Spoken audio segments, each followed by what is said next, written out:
When I was a kid, it wasn't very often when I got a new game, usually only on my birthday or Christmas. And whenever I bought a new game, when we went Christmas shopping with my aunt or got it as a present, there's quite a bit of lag time before I got to play it. You want to know how to torture a kid? Get them a game they've been waiting to play for months, and then keep them from playing it for another 6 hours. In case you're confused, I never had Christmas at my own house. It was always at my relative's house, and my parents forbid me from bringing any consoles over, so in those boring hours on a drive home, or when my family was having a conversation no kid would understand, I needed something to do.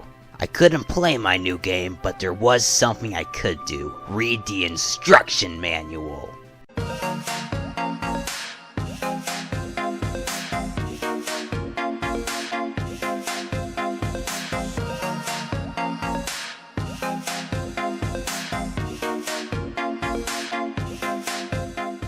Ever since video games were available for consumer purchase, they've come with instruction manuals.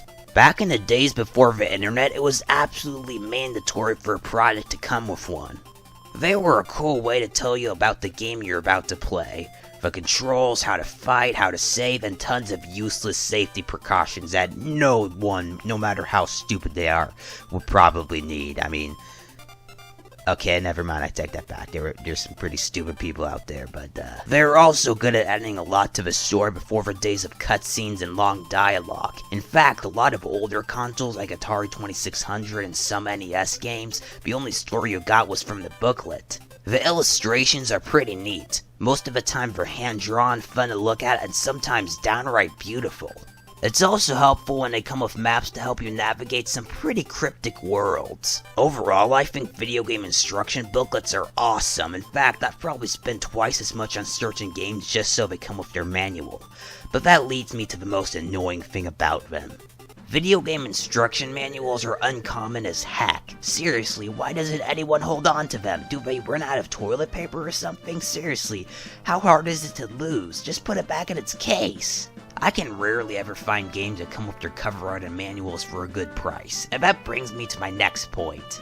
I can kind of understand losing the manual, but the case and cover art too? Come on, I can't imagine anyone losing a case without losing the game. The only thing I can think of is that you lose the case or the disc is in the system, or your dog getting a hold of it. You would think this is a rare occurrence, but no. I see disc-only offers everywhere, more than all of our options combined. For music sake, do all your people keep your games in CD spindles or something?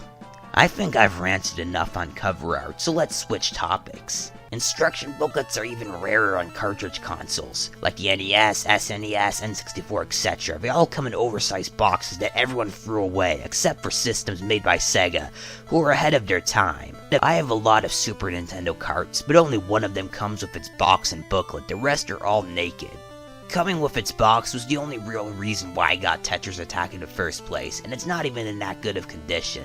I've got one NES game that comes with its manual, Dragon Warrior, as well as its dust cover. I don't have the box, unfortunately. As sad as I am to say, I do not have any Nintendo 64, Game Boy Color, or Game Boy Advance manuals, so that sucks.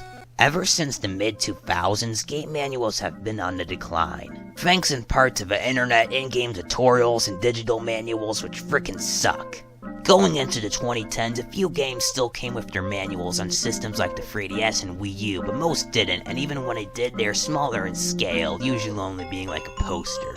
We're now at the point where physical game manuals are non-existent, and physical media might be sometime soon, and that's pretty sad. They were so cool to look at, made nice collector's items, and helped you when you were a stupid kid who couldn't figure out basic game mechanics. But still, I think we need to honor and remember our beloved friends.